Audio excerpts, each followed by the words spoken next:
All right, so these podcasts are an insight into the people, the teachers, the choreographers, the artists, etc., that I've been fortunate enough to connect with, I guess, and who've had a significant impact and influence on my ventures in dance, but more importantly, and in your case, significantly, on the dance world in its wider context. So today I'm delighted to welcome Leon Petit, dancer, choreographer, artist extraordinaire, probably a producer, probably other things. We are going to find out. I'm very excited how you ended up at BRIT, because when I met you, you seemed to be, and I've got it kind of down here, but you were a bit of a pro, really, weren't you? You know, you kind of already done, you've done a lot of stuff, I think, and you kind of had that, you were really kind of courteous, really respectful and all those things, but had lovely qualities about you, but you just were a real kind of knowing professional, I felt. Was that because you'd been to Barbara Speak and you'd already had a bit of a sort of stage school experience? Yeah, that was it, basically. From the age of I started at Barbara Speaks at 7 years old. So I started acting first. That was my first ploy. Right? So I started acting and dancing as well. Like tap dancing was my first form of dance that I learned. So that, being at stage school, it's all kind of showbiz and fancy pants and, jazz hands. So it's all about in the industry, working in the industry. Doing TV shows, doing music video, doing other little bits. You're actually working within the industry. So that was kind of the norm to me, to be working within the industry. Yeah. So it kind of set me up for later on in life, I think. Yeah, so you kind of, it looked like you already had that path very much kind of there, and it was kind of just sort of established. So how did you then come to be at the BRIT School? How did that happen? Well, it was funny because when I left Barbara Speaks, my teacher at Barbara Speaks at the time didn't want me to go on to further education and college and stuff like that. But I saw the BRIT School, and it's something that I always wanted to get into. And it's like, basically, I wanted to cover different sectors as well, because I was a massive music fan. So I wanted a place that's going to I can do music, I can do dancing, I can explore something, another avenue, more so than just this. So yeah, I had someone that actually was in a year above me who went to BRIT School. Lucy Davis, her name was. She was in the year. We went to Barbara Speaks together, and she was in the year above me. So she actually left to go to BRIT School, and then I kept in contact with her, and she used to tell me how great it was. So I came down and I saw the school. I actually applied for myself. I didn't even tell my mum at the time. I actually applied and done the application and the form and everything myself. And then when we got with a reply back, I just kind of said to her, okay, we got the audition for Brits and the interview. We got to be this place at that time in Croydon. She was like, oh, okay. Wow, that's amazing. Were you post 16 only? You were post 16. Yeah. So yeah, I started at 16. That's what you're saying. So yeah, okay, that's really impressive, isn't it? Wow. Yeah, that's really cool. And was she okay about that? Did she mind that you just? No, sure. Well, she probably did it. She did it at the time because it was so far. Because I lived in West London, so it used to take me literally like 2.5 hours to get over to Croydon every single day. Wow. Yeah. So it's kind of that. It all kind of marries up. It's lovely, isn't it? You feel like you know people's stories, and you kind of do, but you don't know the whole picture and what brings you to be into that place. But I that was one of the things I had to ask you, because I thought, I'm sure you're a triple threat person, which you are. But when you're at BRIT, did you secretly go off to the music department? We didn't know about that. I did, because when we used to do obviously BTEC. I done the BTEC dancing, and then we done the other one. So I also done recording techniques and music technologies. Oh, you did do it. So I did do that. And then for me, I was always wondering about. So I expect myself somewhere.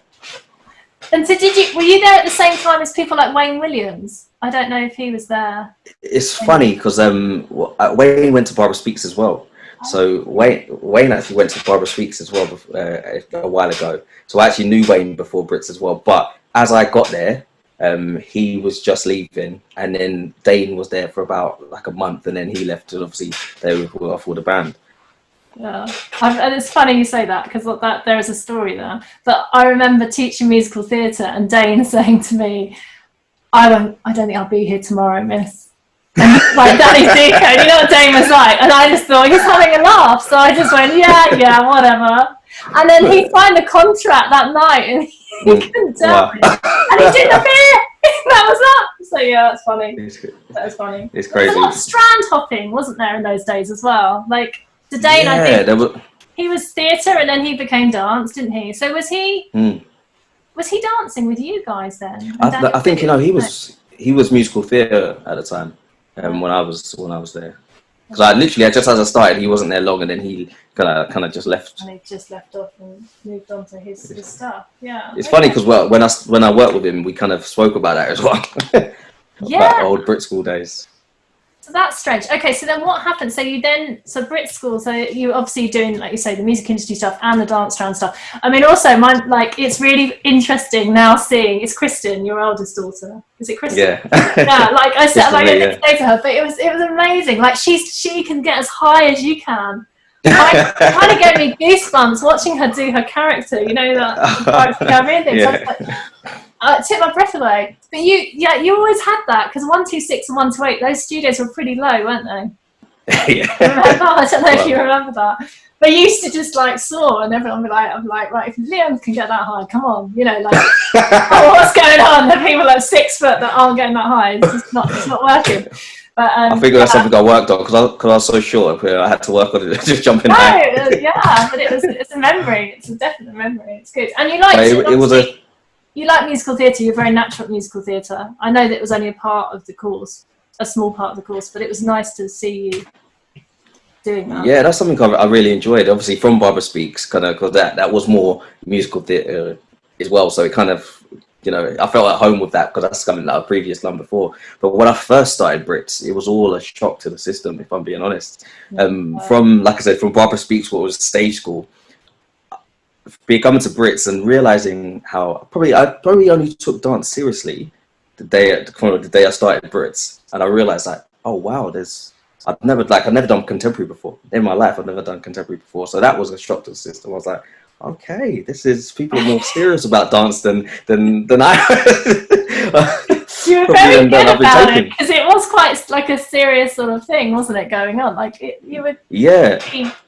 You really it was an eye opener. Adapting to that, because that, like you say, it's quite different from a stagey environment, isn't it? Like, you know, massively. Like very opposite. I never had to do. Changed, but.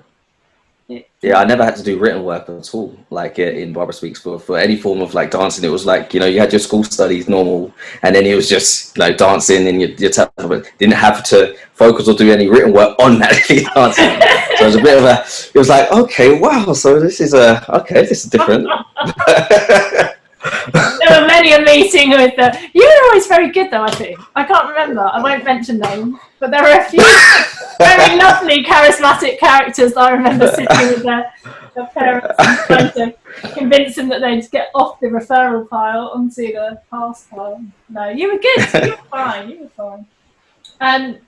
So what happened next? Big question. Did you go straight into the industry? I feel that you did. Yeah, well, at the time, like, at BRITs, you know, obviously they didn't really want you to work and stuff like that. So I still had my agent from Barbara Speaks that I was still kind of trying to get me to do jobs and trying to send me auditions here and there. So I turned down quite a bit. I think it was only till the second year that stuff started coming in, that I kind of was like, okay, if I can get away with it and do this little bit here and go to this audition here, or I started to kind of like do a little bit more. I'll say to it in my second year, but for the first year, I did kind of turn down a few just auditions and some other castings that, you know, probably would have put me out there a little bit quicker, but I turned it down because I wanted to focus for the first year on BRITs. Or probably I was still trying to get my head around dodgy theory stuff. Yeah, arts and society. Oh gosh. Love it.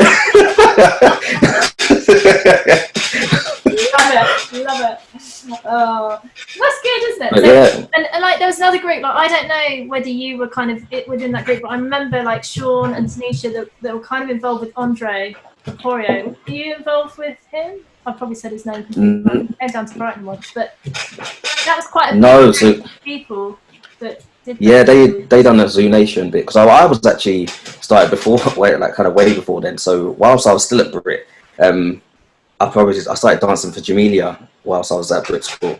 So on my second year, I started dancing with Jamelia, done her first single, and was doing her promo. And we also done I don't know if you can remember, we had the end of year showcase, and we had the kind of rehearsal. And I was late because Jamelia was supporting Destiny's Child on their UK tour, so we were performing at Camden Palace, which is Coco now, that night. So of the same show. So I rehearsed in Croydon in the daytime. Then my brother picked me up. We ran all the way over to Camden, done the rehearsal, came back, done the show, the showcase, and then went back to Camden to do the show for Jamelia.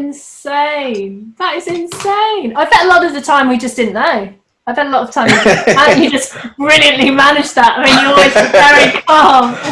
Behind the scenes, your brother was there outside, revving up the car. Love that. At the time, I wasn't meant to be working, so I knew it. I knew it was always stuck in it. Yeah. That's and then whilst I was still at BRITS, when I was still at BRITS, then I started working for Jamelia. Then I went on to do a show at Amma. I was working with her for quite a bit, and then I stayed on again after I finished the 2 years of dance. I stayed on to do business music management. Okay. I don't know if you remember. So I stayed on for that extra year to do the business music management. I never knew you did that. See, I knew so Stuart did that as well, but he was different year group to you, I think. Yeah. But yeah, I didn't. But I know Wayne did that. Did he do that all the way through, or did he do music into that? I'm not too sure. I'm not too sure. But that was a good course. But I didn't actually finish it.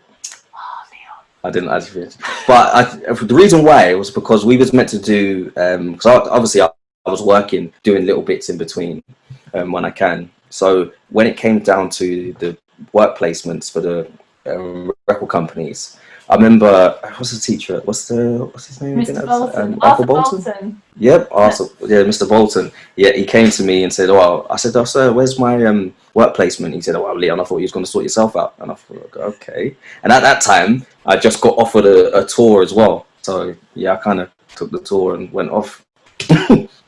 Where did you go? Was it with Beyoncé? It was Diana Ross. Oh my God.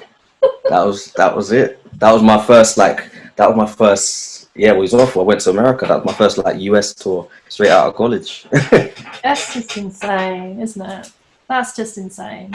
And so that's huge, isn't it? That's huge stuff. So then did you just carry on with that? So you went to the States. How long were you in the States for? For that Diana Ross, I was in there for 3 months for that first tour. And then I came back, so I used to go out and auditions. So there was a few auditions that I went to. I went to an All Saints audition that kind of I didn't get, but at the time the choreographer remembered me because I was still at BRITS at that time. I was 17 years old at that time. So, but he remembered me from then, and then he actually called me for the Diana Ross stuff. That's really cool, isn't it? Talk to me about Diana Ross. Do you get to meet her, or does she kind of just get taken off in a? No. She was full on. It was quite funny because the first day of rehearsals, it was management brought us into a room and we had this massive briefing, and it was you can't look her in her eyes, you have to address her by Miss Ross, and doing all these rules and regulations. And I was like I said, I'm an 18-year-old kid, and everyone else is I don't care, and I'm nervous. So she's come into the room straight away, and I don't even she's walking around, then she comes up and she walks straight up to me. The first place she walked straight up to me, she was like, hello, and I'm trying to not look in her eyes. I'm thinking, hi, Miss Ross. And she was just quite eccentric, but kind of normal as well at the same time. Yeah, that sounds down to earth. Nice that she wants to kind of engage with you. She probably figured you were the youngest one there that was trying not to look at her. I'll have him. I'll adopt him. What was your favourite number in that show that you did? We done. Oh gosh, there was actually one of our new ones. What's the new track? Oh my gosh, I can't even remember the name of the song off the top of my head. I just always think of Upside Down. My brother and I used to play that all the time. Yeah, that was one of the ones that we did. Good. Okay, so then next, after that, so you're still at the BRIT School. I love the fact you're still actually at the BRIT School. We're thinking that we're like, teaching all this stuff, and we're like, you're actually out there. No, I love it. So why have you always had all those really cool, like, you know, earrings and stuff? Crazy.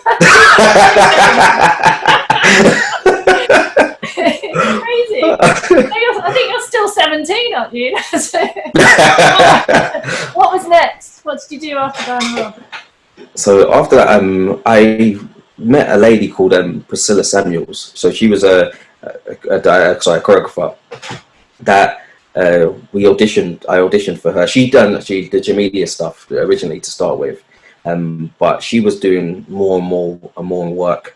So she started a company called Massive Creation, which was a kind of influx of different dancers and stylists and all sorts, and all under the same umbrella. So she's kind of took me under her wing and worked with her quite a bit. So after like the Jamelia, the Diana Rosses, I worked with Dane when, what was the day when Never Level still together then? Yeah, Never Level still together then. So that after. So I'm kind of yeah, no, it's really interesting because it's like the other all the pieces come together, don't they? When you kind of start to talk about all these people. Yeah. Yeah, I'm trying to get the timeline as well because I know after Jamelia, then it was Diana Ross. After Diana Ross, it was actually on to Dane. No, it was Dane because Dane had a single called "Shut Up and Forget About It." Was that still Another Level, or was that after? Was that? No, that was after Another. Yeah. That was after. Yeah. Was that solo then? Was that? Actually, sorry, done Victoria Beckham and Dane Bowers one, Out of Your Mind was the first one, and then Dane released his that single, another solo single called "Shut Up and Forget About It," which was his kind of when him and Jordan were together. They split up and he wrote this song. So we done all kind of the promo for that. God, that's just crazy, isn't it? I'm trying to think madly now what date that would be. I've like 98 or something. 98. I'm gonna say, I think it was 2000. I think it was 2000. 2000. Yeah. Oh, yeah. Of course, we talked about you being a millennial. Has to be. Yeah. God, this just seems so long ago, doesn't it? And we're living in the future. What's going on? It's all crazy. So then, okay, so that's interesting. So you're working with Dane, but Wayne. What happened to Wayne? Was he not involved in Another Level? No. Did he go into music producing or something? We don't know. I think so. I haven't, like I said, spoken to him or seen him in years. Crazy. So then, after that whole period of time. So when you've been working with, was it Priscilla? Did you say? Yeah. Yeah. So was it then you were starting to get a bit itchy about doing some choreography yourself, or were you still performing mainly at that point? I was still performing mainly at that point because we done after that it was like I worked with like S Club 7, Fragma, loads of different artists. Christina Aguilera I done as well. So there's a lot of different artists that I was working from and bouncing like back and forth. And that back in the day, it was quite a good structure because if you had an artist, say like I was working for Dane's got a new single, we would do the music video. And then we would have to do the promotion and the promo for it. So back then you had like loads of TV shows like Top of the Pops, CD UK, Pepsi Chart, SMTV. So there was like loads of different TV shows we could do. So work was like, okay, so it was quite constant. With just with one single, you can spend like a whole 3 months plus just doing the promotion for one single. And I guess that was like, those times just seem really fun. Like, I know that sounds a really old person thing to say, but because you were constantly on the go, and it's the same kind of little club, isn't it? Just like you just see the same people all the time. I don't know. Yeah, well, it is sometimes, obviously, if you're especially on a tour or stuff like that, you're on the road, so you're kind of, it is like your one little family that you just kind of literally traveling from place to place. And who was in that particular period of time, who was like one of the, which artists really stood out? Who did you have fun with? Who did you think, it was good fun? Dane was a really good one. Because like I said, we had that BRIT School connection as well. But then it was fun because all of the guys were kind of similar ages, and it was quite a fun routine to do as well. So on the road, it was just we were all quite similar ages, which was good. Dane's good fun, though, isn't he? He always had, he was always good fun. Quite charismatic. Is he DJing now? Does he DJ or something? Yeah, I think he does a lot of DJing and stuff. And music, that kind of stuff. Okay.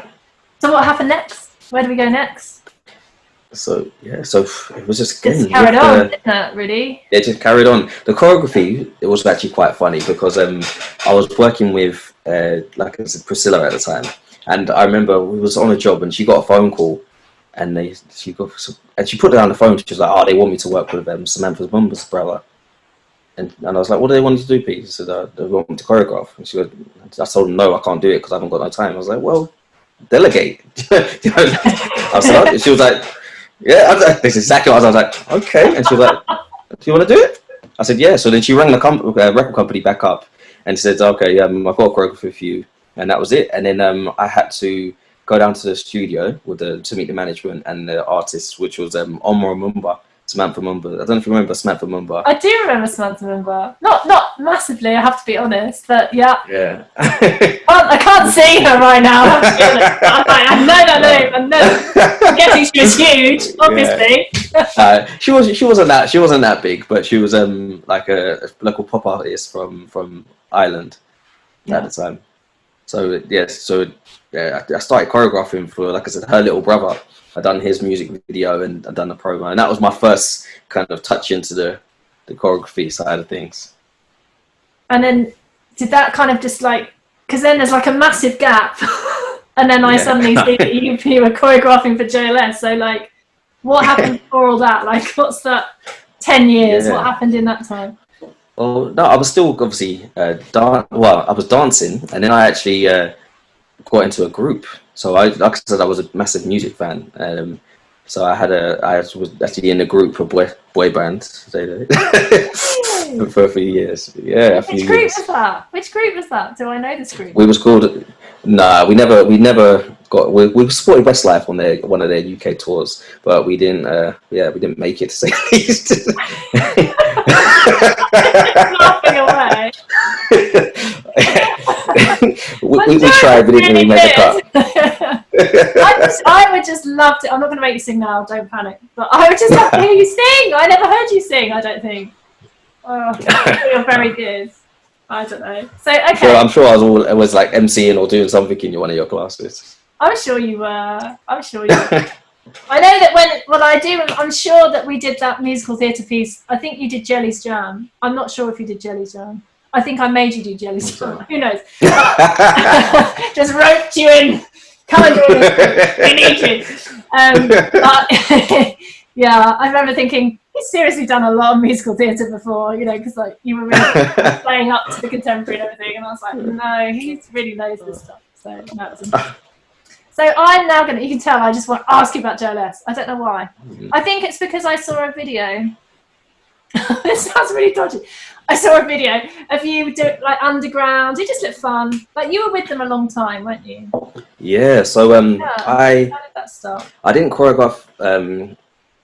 I actually danced for them first. I didn't choreograph Beat Again, but I danced with them on their second single, which was Everybody in Love. So we done Everybody in Love for X Factor, and what they needed to do, they used to have handheld mics for Beat Again, and do obviously the routine, but they were never really happy with it. So they asked me, they were like, "Oh, Leon, can you change just a part of the routine from where we're using the head mics to the handheld mics?" And I'll be honest, there was a parts of the choreography that I weren't too keen on, so I kind of changed little parts of it. I say I changed big parts of it, but then You're very good about it now. I was just thinking about it. I was like, okay, I really did just scrap it and start again, but no. But then I choreographed that routine for them, and they really liked it, and it was like, okay, this is more us, and this is what we want to do. So from then they asked me, will you choreograph? They asked me to choreograph another single for them and put little bits together.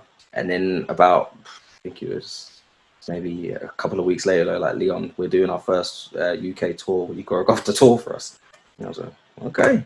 But I was still, as well as I was still dancing for them at the time. Oh. So you were still dancing and choreographing it? Yeah, I done it throughout the whole thing. So I choreographed the first theatre tour. That was in 2010. We started the first theatre tour, and then that same year we just went on. So we done the first theatre tour. we done a summer stadium tour, and then we done a final arena tour at the end of the year, all in the same year. So it was like 3 tours back to back. It was massive, wasn't it, at that time? It was huge, like really huge. God, Yeah, that's absolutely crazy. Good times though. You had good times. Obviously, they became good friends, I guess. Yeah, that's the thing. It was like more than business. We were kind of, like I said, it was them guys are all great as well because they're all of a similar age and they all actually genuinely get along, which is harder than in a band sometimes. So it was fun as well, just with us guys. It was just, we had a good connection at the time. So yeah, I ended up choreographing everything, all the TV shows I've done for them, X Factor, Britain's Got Talents, the music videos. We went on to choreograph all the music videos, and then all the tours. We done five arena tours. I want her to delve deep and go into things, because if I think about I remember how I started dancing. I had a music video which was a Michael Jackson, The Legend Continues, and I had 2 videos. I had that and I had Thriller, but the cover of Thriller looked a bit too scary for me at the time, so I put that down and I just used to watch the Legend Continues with Michael Jackson. But on there, because I was a massive Michael Jackson fan, but on the tape, it delved into kind of who inspired him. So then I would see Gene Kelly, I would see Fred Astaire, I saw Sammy Davis Jr., and I was like, okay, who are these people? So then I kind of started to delve to then explore like different avenues of where he kind of learned from, and kind of like opening my eyes to other things. That's just learning the background of it, really. See, that's really cool, because that's come up a lot actually with people that we've chatted to. It came up a lot with Zach, and I think that's it, isn't it? When you people like yourselves who've ended up really kind of getting into it and becoming real artists. If you look at Michael Jackson, or if you look at even Madonna in that time, their concert tours, they were so well researched, weren't they?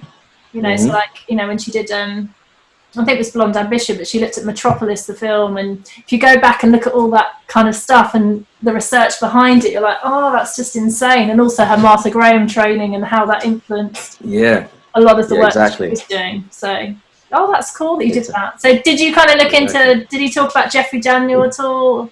Yep, Jeffrey Daniels.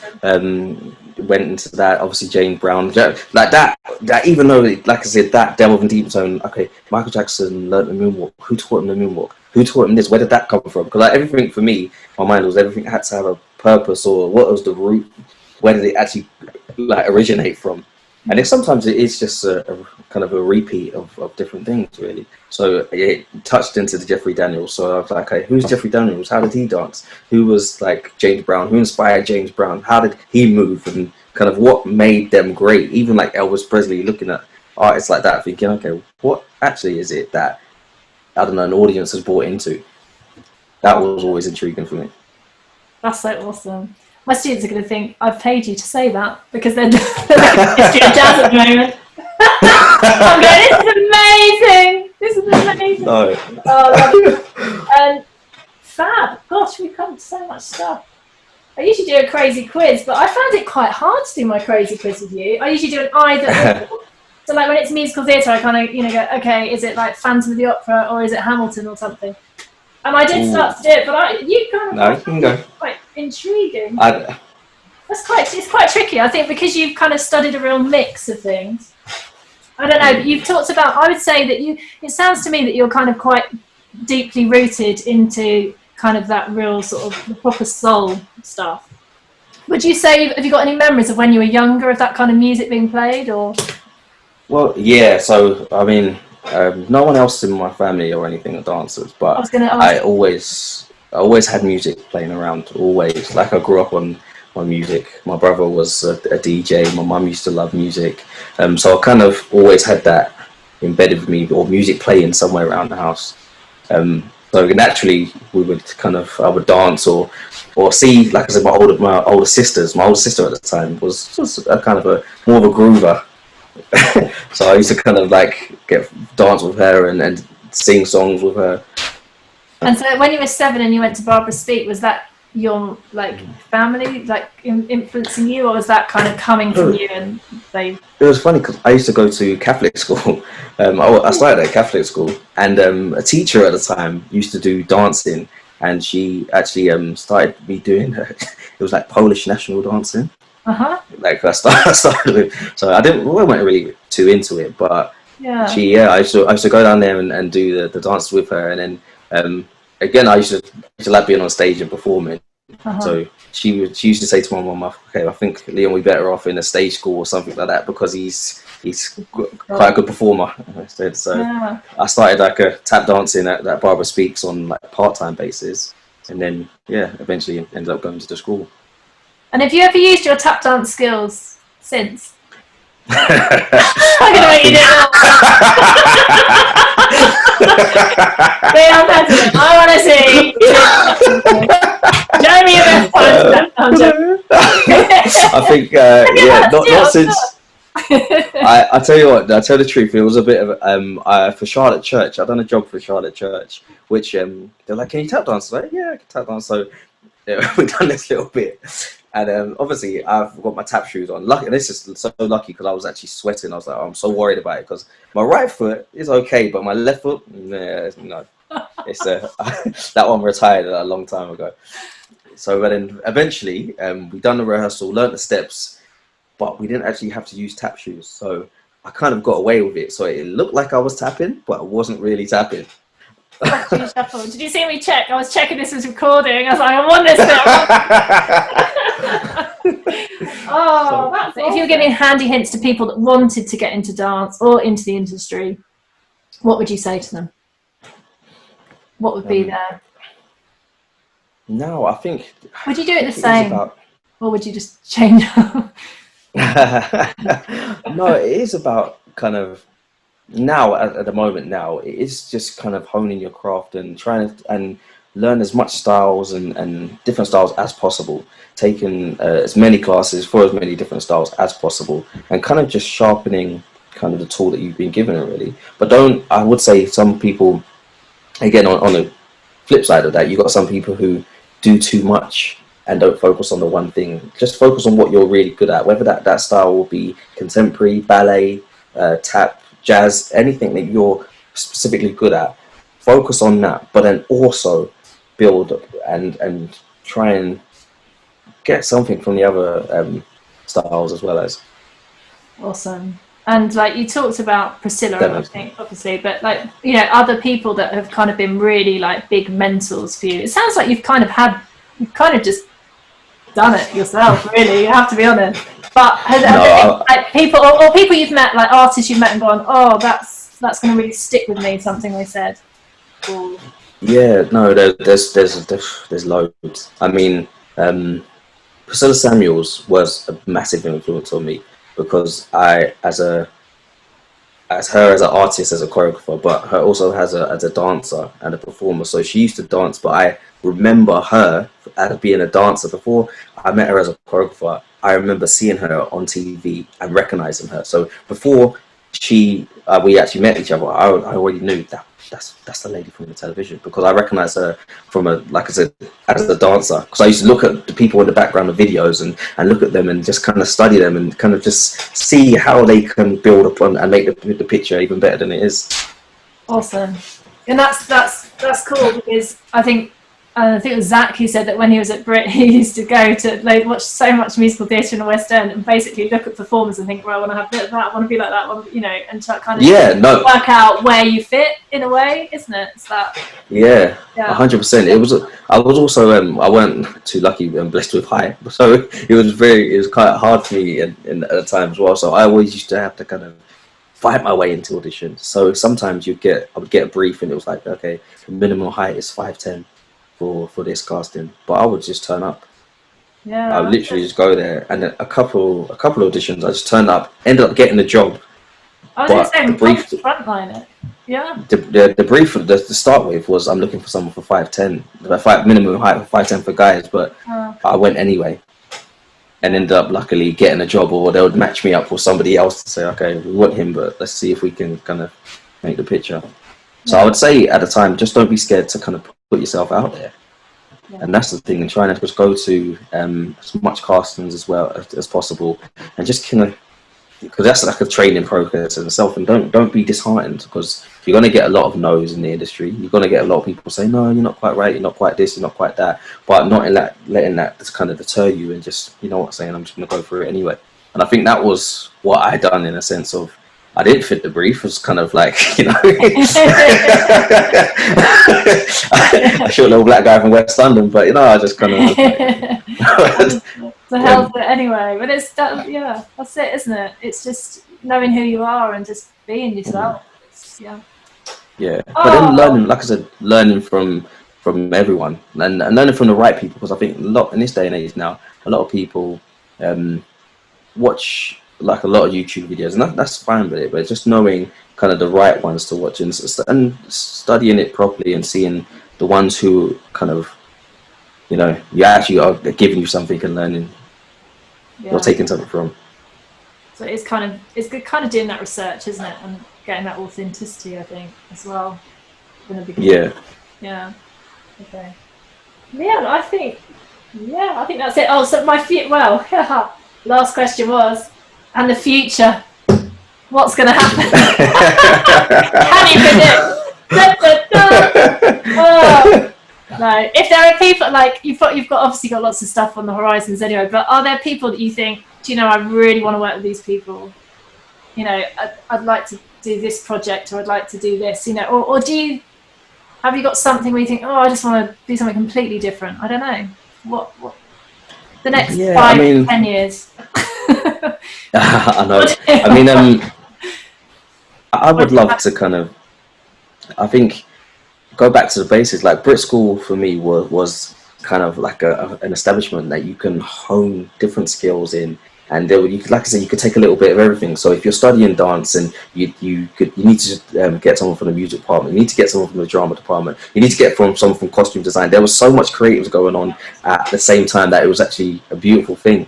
And having somewhere like that, where it's like a modern day development center for artists and professionals, whether it be that kind of coincide together, whether it be like costume design, music, graphics, everything under one roof, that I would love to kind of have that. So you've got the dancers, you've got the musicians, you've got, like, you know, your production team, all under the one roof, kind of congregated together. Yeah, that's the kind of the dream.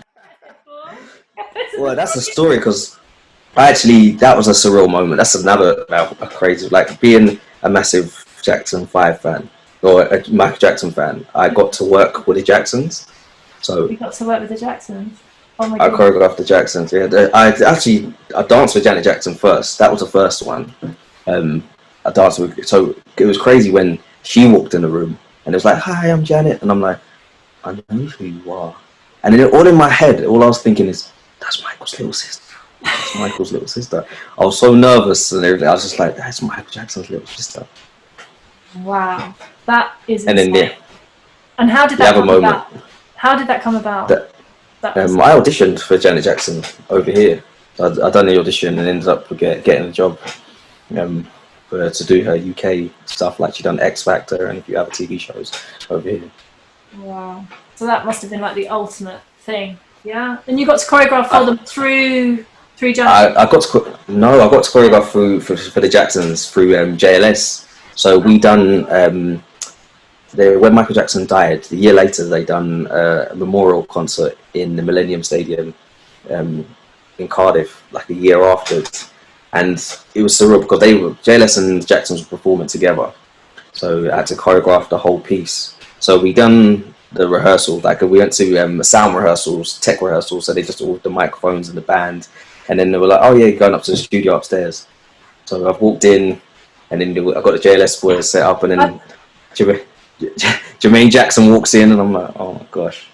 And then Tito walks in, and then the others, and I'm like, "Okay." So I'm trying to keep it professional at this time. So I've just gone through it, and I'm like, "Okay, guys, I'm giving them the positions, and I've taught them the routine."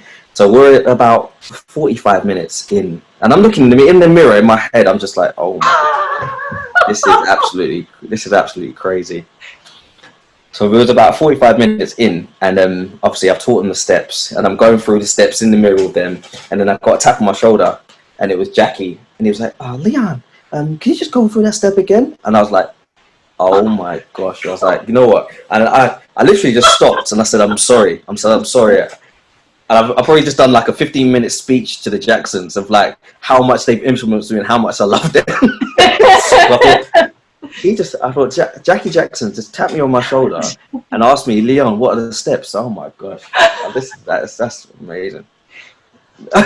Oh, I can't believe that. I've kind of got all goosebumpy. That's just like, that's crazy, isn't it? That's just surreal. And I bet they were really lovely when you actually turned around and went, hey, actually, I just want to tell you that I'm just completely I think I had to. I think part of me, like when I got the tap, I think I jumped out of myself. And I was just talking, and that other person was, oh, it's crazy. Yeah. And could you feel that? Like, I always have that thing, but can you feel the history when those guys are all in the room? Does it? Yeah, that's the thing that always gets me. Is that it's like massively. It was like you can't, because again, seeing if they knew how much I used to watch that video of the legend continues of Michael Jackson. I mean, religiously, I used to watch it over and over and over again. So, and it was always then how Michael Jackson started. So it was a big portion of it was the Jackson 5, and then seeing them and what influenced them and the work ethic that was kind of a big plus to me.